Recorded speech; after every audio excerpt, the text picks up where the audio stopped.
Do you believe Will Howard is a big question mark for Ohio State? Urban Meyer does.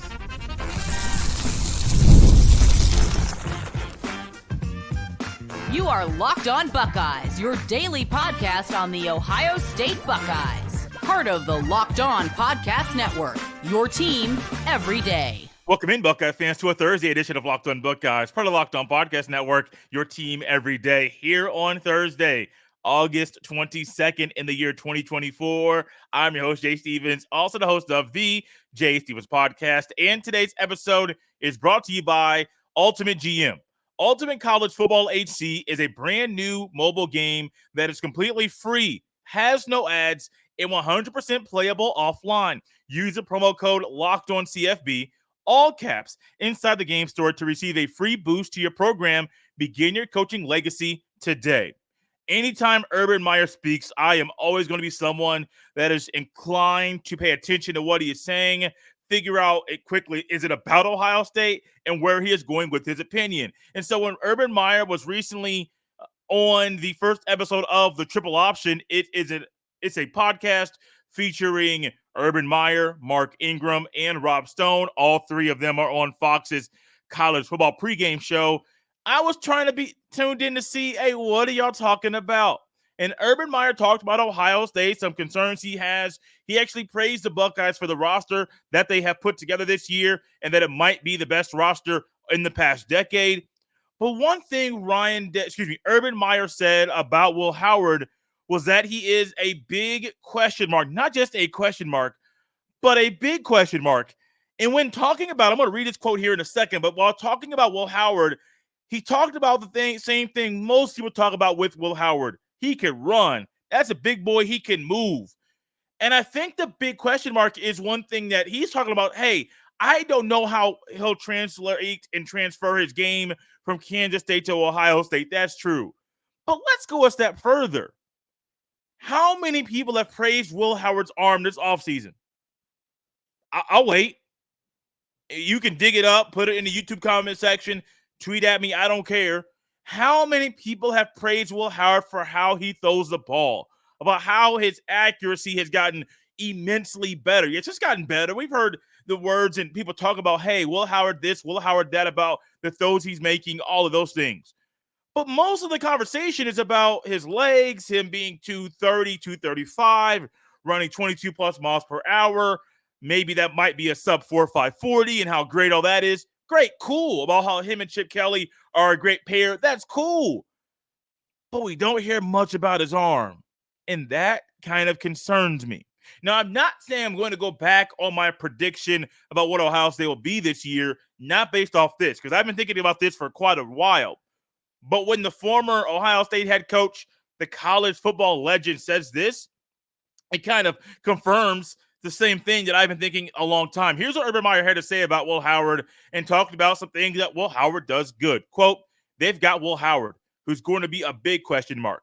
But I feel the combination of him and Chip Kelly, the new offensive coordinator, they're married for each other. He's an athletic quarterback. He's surprisingly fast. I was told he ran 22 miles an hour at practice, which you're a sub 4.5 40. That's fast. And he's a big dude, in quote. I mean, he is fast. I mean, if you're running 22 plus miles per hour, I don't care if you're a shade under or a tick under 240 or if you're 195. That's fast, man. That's moving. That means you're getting up and going. And I want to say that, that's one of the fastest on the team. Not just the fastest in the quarterback room. One of the fastest on the team, which is great. That's huge. But one thing we know about Ryan Day, and I know Chip Kelly's running the offense, but it's still Ryan Day's team. Ryan Day needs his quarterbacks to be able to make all the throws. Short, intermediate, deep passes to the opposite hash, to the opposite sideline. Now, that's a tricky pass, and I wouldn't really go that far to say, hey, that's one that you need to make 10 out of 10. I'm not going that like you want him to, but that's a tricky pass. But Ryan Day needs his quarterbacks to make all the passes. Well, for Will Howard, when he was at Kansas State, what was one thing I was questioned about him? His throwing ability. He couldn't make all the throws. He wasn't the most accurate passer. Those were legitimate concerns based off this play on the field. And I think early on, yeah, you got accurate in Western Michigan, Marshall, Michigan State won't be all that. He really won't be tested as a passer until the game against Iowa, which is what, game number 5, game number 6, you have Oregon. So you have back-to-back massive tests for Will Howard, because Iowa's defense is going to be on point, one of the most disciplined defenses in college football every single year. And you already know Austin Stadium in Oregon, that place is going to be wild and crazy. Game day should be there. I know ESPN will not be having the game, but who cares? I trust me, game day should be there. Fox, Big Noon, they should be there. Why? It's that big of a contest. Right now, they're 2-3. Ohio State's 2, Oregon's 3 in the AP poll, the preseason AP poll. If that says anything right now about that game, get your popcorn ready. That game's going to be a fun one to watch. And I do think in those 2 games, we're going to really see the first time Will Howard is truly tested with his arm. Does he make all the throws? Has he really progressed properly? Can he go through his reads? Can he go first read, second read, third read, and not get tripped up? Can he do all those things? That's when you're going to figure it out. Now, I do think Will Howard won the job, and he has earned it. I think it would have been really, really, really, really, really hard for him to come in, transfer, and then for all of a sudden for Devin Brown and Julian Sand to have won that thing and snatched it from him. I mean, talk about a guy who has that can hurt your pride, man. I mean, you transfer somewhere, you could have gone to the NFL. I don't think you would have been a high draft pick. Probably would have been a day 3 draft pick. So it was wise for him to come back to college football, to stay in college football. But he decided to transfer, comes to Ohio State, wants to win a national championship, wants to raise his draft stock. Great, that's cool. If that's your plan and you make that move to Columbus and you don't start because somebody else is better than you, that'll hurt your pride, man, and really hurt your chances of playing at the next level. But for Will Howard, the luxury that he has, you got Emeka Buka, you got Carnell Tate, you got Brandon Ennis, you got Jeremiah Smith. You might get Bryson Rogers in there. You may get Jaden Bowder, Kojo Antwi. You may get Mylan Graham, a true freshman, another true freshman wide receiver that might play this year. You got those guys in your corner. You got G. Scott Jr. and Kaz Merrick as your tight ends. You might get Jelani Thurman. You might get Patrick Gurd. Patrick Gurd is not in the conversation with the others as far as being a receiving threat at tight end. However, he is a guy who I think will catch a couple of balls this year, and it could be in crucial moments of games. The guys behind Will Howard, they're really good. You know their names. Don't even need to really dive into that at all to try to get you to believe how good those guys are. But if Will Howard figures this thing out and he's no longer a big question mark, but a big check mark as far as, hey, he checks his box and the guys up front get it, we're good. The Buckeyes are fine. They'll be A-okay. So it's a lot of stuff going on right now with Will Howard. When Urban Meyer speaks, I'm listening, you're listening. When he says big question mark, it might be something a little bit outside of what he spoke about. And I would encourage everyone to go watch the first episode or listen to the first episode of The Triple Option. It's Urban Meyer, man. He does good stuff. He's a great commentator. Go listen to it and really enjoy it. But Will Howard, big question mark? Yeah, but he has the ability to prove all the doubters wrong and to turn that question mark into a check mark once he gets on the field in the fall. One thing Urban Meyer spoke about is the schedule at Ohio State and how it might become a challenge for the starters in Columbus. I'll dive into it next. This episode is brought to you by Ibotta. It's summertime, which means it's barbecue season. Stock up on all your grilling favorites and earn cash back on every purchase when you use Ibotta. So you won't have to choose between burgers or hot dogs. You can get both. Ibotta is a free app that lets you earn cash back every time you shop. Earn on hundreds of items from groceries to beauty supplies, even toys. So you can make sure you're beating inflation no matter what you're purchasing. You can save on over 2,400 brands and shop at over 1,000 retailers, including your favorite grocery stores, Lowe's, Macy's, Sephora, and Best Buy, and more. It's time you joined the over 50 million users who use Ibotta to earn cash back every time they shop. Right now, Ibotta is offering our listeners $5 just for trying Ibotta by using the code LOCKEDONMLB when you register. Just go to the App Store or Google Play Store and download the free Ibotta app to start earning cash back and use code LOCKEDONMLB. That's IBOTTA in the App Store or Google Play and use code LOCKEDONMLB. College football is back, and it's not too late to catch up before the season kicks off. SEC, ACC, Big 10, Big 12. You can get it all from Locked On stable of college experts by subscribing to the Locked On College Football Podcast. Who has a chance to make the playoff? Which teams will cause chaos in their new conferences? Everything you need to know all in one place. Be sure to follow and subscribe to the Locked On College Football Podcast, part of the Locked On Podcast Network, your team every day. So Ohio State's schedule, when you look at it, it's not that tough. There aren't many challenges throughout the season. Yeah, you got Oregon, you got Penn State. Those are two big road tests. You got the home game against Michigan Thanksgiving weekend. But outside of that, you may have Nebraska, and everybody else is just sorry. Yeah, they may get better throughout the season. They may show some bright spots, but there are not many big, tough tests for Ohio State this year. And early on in the season, Ohio State has really 4 cupcake games: Akron, Western Michigan, Marshall, Michigan State. And one thing those games do allow you to do for Ohio State, which is a positive, get your team ramped up. They allow you to get some younger guys reps, some snaps. They allow you to figure things out offensively and defensively. Hey, this works. This does not work. Maybe we got to tweak this thing during practice a little bit. They allow you those positives. But at the same time, one thing the schedule does do that may become a hindrance for some of the other guys is, well, it may not allow the older guys to stay as engaged as they need to be.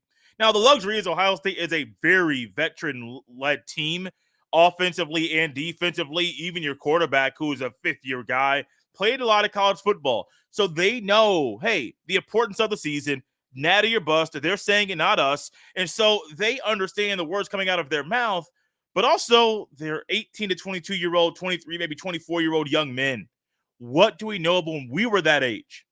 Sometimes we weren't as engaged as we needed to be. No matter if you are working in an office or you worked in a warehouse, wherever you worked, sometimes we're not as engaged as we need to be. And I think when Urban Meyer spoke about this, there's some validity to it. He's not just saying this as a novice. He's not just saying this as someone that coached for 10 years and didn't really do much. No, he was successful everywhere he went in college football, from Bowling Green to Utah to Gainesville to Columbus. He was successful everywhere he has gone in the sport, especially now being an analyst in the 1 year between his time in Florida and his time at Ohio State. He was an analyst at ESPN and did a phenomenal job with it. So Urban Meyer knows what he's talking about. And I think the challenge is a valid one. It's a good one. But I also think Ohio State's leaders will be just fine. Will be absolutely just fine. They understand, hey, we might not get many snaps. We got to stay engaged. We got to keep grinding. The things we have seen and heard from them during fall camp about how they're mentally engaged, they're mentally focused, everything is A-okay, those same things need to come up. Those same things need to happen for Ohio State moving forward. No matter who they're playing, no matter if it's a cupcake, no matter if it's a Big Ten opponent, if it's homecoming on Nebraska, doesn't matter. If they understand we cannot sleepwalk. We cannot just walk into this and think it's just a walk in the park. We cannot have a repeat of Northwestern in 2022. We cannot do that. Now, they won the game against Northwestern in 2022, but many of you will remember, even if the circumstances with the weather were not the way that they were, Buckeye players were not mentally in that game the entire time. Not sure why. I have no idea. Could have been the weather. Maybe it wasn't. But they were not in that game the entire time. And here's what Ryan Day, I keep saying Ryan Day, here's what Urban Meyer had to say about this topic, about, well, the challenge that Ohio State has right now. Here's the challenge. How do you keep all players happy? Their schedule is kind of a joke early on. They're going to be 50-point favorites in the first 3 games. They have a bye week, and then they play Michigan State, which is a shell of itself right now. So the starters will probably play 30 to 40 plays in the first month of the season, and the 30 to 40 plays a game in the first month of the season. That means statistically, they're not going to have many catches. The running backs are not going to have many carries. You're not going to play those guys in the second half of those games and someone gets hurt. So how do you keep the personalities, the NIL, the agents, I guess? That's a world I don't know. How do you keep them all happy? That's where things get tricky right now. It's not just the players and their personalities. Urban Meyer said it so well. The NIL, the agents, and even acknowledged I don't really know that world because Urban Meyer got out in last year was in 2018. NIL was put into action post-COVID. And so that's the world Urban Meyer really doesn't know. So the agents in the NIL, that's another thing that Ryan Day is going to have to handle right now. Yeah, you're going to have some games early on where you're going to win big, as you should. But if I'm Will Howard and Jeremiah Smith and Emeka Buka and Cardell Tate and Brandon, if I'm anybody on this team and some guys on the defense, any of them, you want to play. You literally want to be in midseason form as quickly as you can be. The issue is with the schedule, you're not going to be in midseason form as quickly as you want to be because y'all ain't playing nobody. And when y'all ain't playing nobody, you ain't playing that much. And it's not because you got hurt. It's literally because y'all blowing the other team out, as you should. Was recently on Lost on College Football, did a little crossover with Spencer McLaughlin. It's actually going to come up, going to hear that portion of that show later in this show. And he mentioned the game, I believe it was 2021. Maybe it was 2020. I think it was a 2021 year when it was Mel Tucker's last year in East Lansing, where Ohio State was up 49-0 at halftime. That could legitimately happen against Akron, Marshall, and Western Michigan. No joke. I am not exaggerating. And against Michigan State, as a team will be better, Ohio State will be better by that time. Would it shock me if Ohio State's up 30 or 40 points or close to 50 points at halftime? I don't know how bad Michigan State's going to be, but if they're as bad as people are saying, 40-plus point margin at halftime, that could happen. And if that does happen, what are you going to find? That's easily 4 straight games that your starters aren't playing that much. Yes, they're going to score a lot. They're going to win. That's great, but they're not playing a lot. And if you're playing 4 straight games and not playing a lot, those are basically not really true NFL-type preseason games. But in college football, they could be viewed as preseason games because when you get to Iowa, they're playing their guys a lot. The first 3, 4, whatever the schedule is, they're playing their guys a whole lot. To where Will Howard, hey, first time I've seen this all year, maybe in my career. How do I respond to this? Oh, I saw it in film, but I got to do it in real live action right now. Oh, this is a hiccup. Now, I'm not saying it's going to be Will Howard, but all I'm saying is with these guys not being able, they probably will not play that much. Injury risk is real. I'm not going to deny it. People out there saying, oh, Caleb Downs says it's really a real thing that he might play running back and cool. Like, I understand it. I wouldn't start him. But if you want to give him 5 touches a game just to keep him engaged on the offense side of the ball, because maybe you might need him a little bit later on in the year, I wouldn't be mad about that. People saying, oh, don't do it because of injuries, or don't let him return punts because of injuries. If you're thinking like that, you're probably somebody that wants to put guys on a pitch count on defense because, well, don't want guys to get hurt. It's football. Guys might get hurt.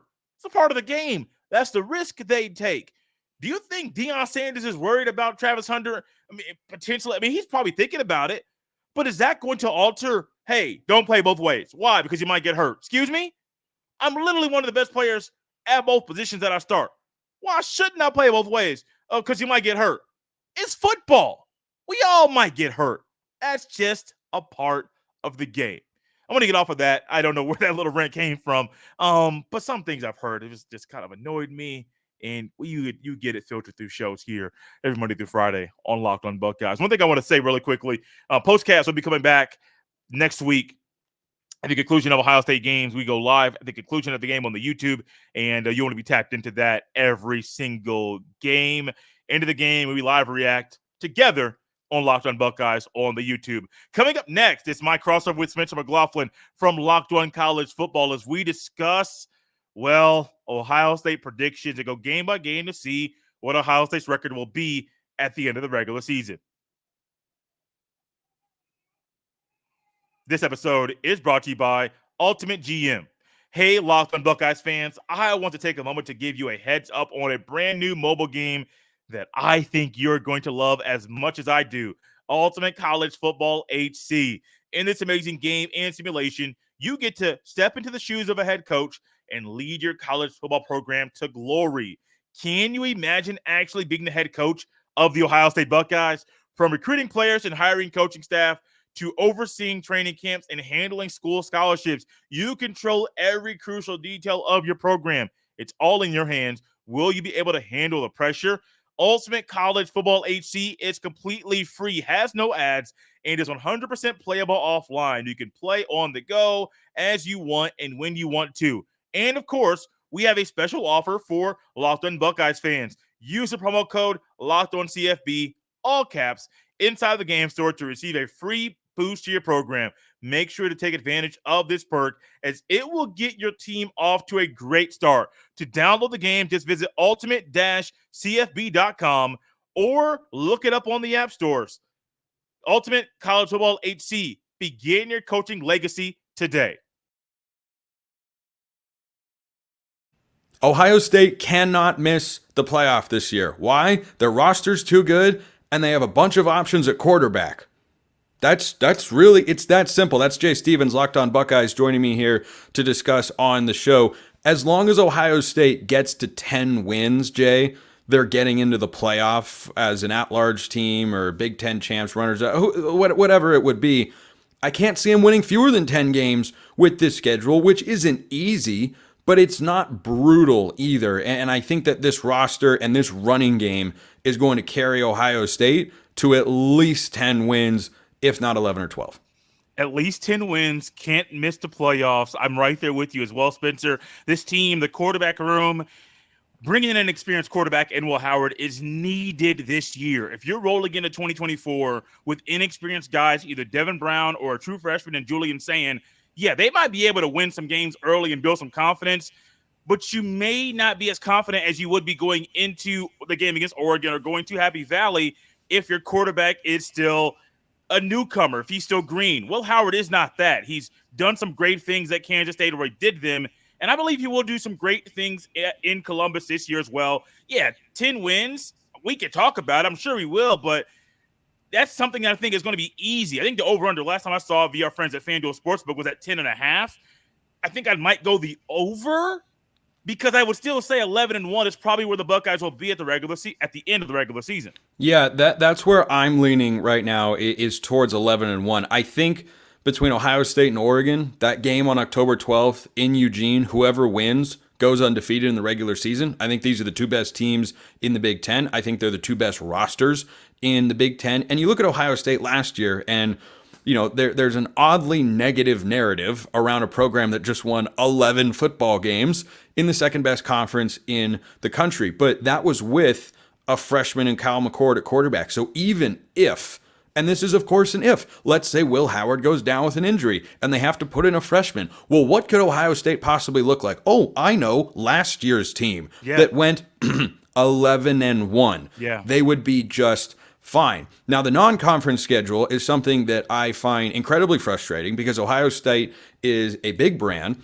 They're a college football playoff contender year in, year out, national title contender, and they're playing nobody. Who's going to watch these games, Jay? This goes back to one of my fundamental recurring takes on the show. The worst part about college football is not realignment. It is not the portal. It is not NIL. It is scheduling. Scheduling breaks everything and leads to so many other issues.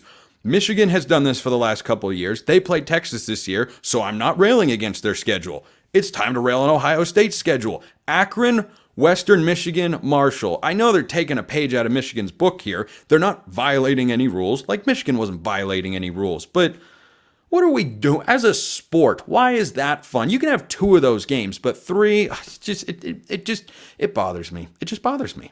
No, Spencer, it bothers me too. One thing I do believe about this year, which was a little bit different than normal, I believe they had a Power 5 school or Power 4 school scheduled this year. I think it was Washington.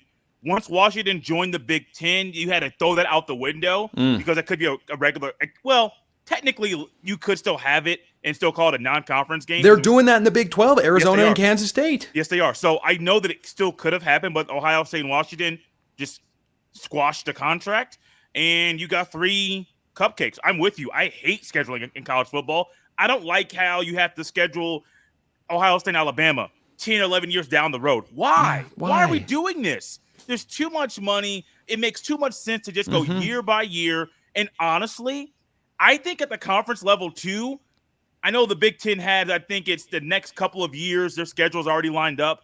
They could go year by year and base your opponents based off your record from the previous year. I think that would make better competition year after year after year. But I'm with you, man. Like, regardless of the whole Washington joining the Big Ten thing or not, Ohio State's non-conference schedule, it's laughable. It's a joke, and I have no problem saying that because I don't like it either. Akron, was it 15.5-point favorites? I'm watching it.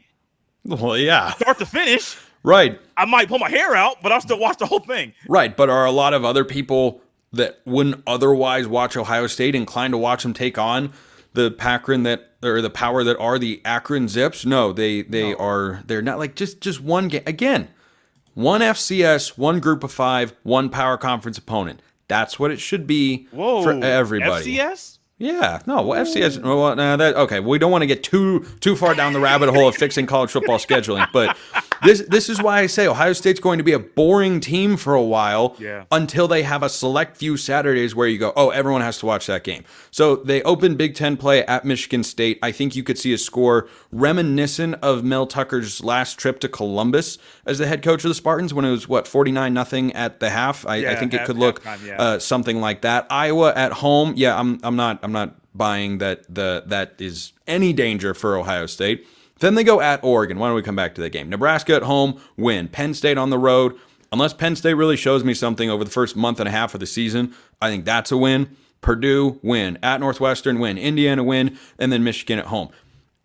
Nebraska is interesting, I suppose, but I don't think they're on Ohio State's level yet. This is going to be... Do you really think a true freshman quarterback is going to come into the shoe and win that game? I don't know. No, I'm just saying they're more interesting than, I don't know, Indiana with Kurt Cignetti in his first year, or Purdue with Ryan Walters. Like, they'll be a little better, but in Columbus, no, that's not going to happen either.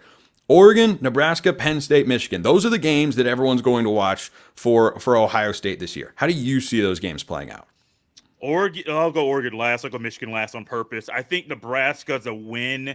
I mentioned Dylan Raiola was recently named the starting quarterback for Nebraska. Okay, cool. I'm sure they ironed that out during the recruiting process before he committed, before he signed, but you make that official now. Cool, great. He used to be verbally committed to Ohio State. I think Ryan Day and the players are going to do so much in that game to make him look so foolish, like he's a rookie, because he technically is. So I think Ohio State probably will win that game, no joke, by 20-plus points. I am not exaggerating at all. I think it'll be bad. Penn State, Happy Valley. I don't trust Drew Aller. I don't trust James Franklin in this game. Not with that roster, not with that team. Ohio State wins that game. That's a tough place to play, though. Don't get me wrong. It is. I think this Penn State team is very good. I also have Penn State going 11-1 this year, and I can see Ohio State losing that game. I think Penn State is closer to their level than they have been in recent years. However, I've watched these matchups play out year after year after year. I would not put my own money or a prediction or anything behind Penn State beating Ohio State, even at home, even if I feel like they've closed the gap. I still am going to look at that and go, yeah, I've watched Ryan Day against James Franklin.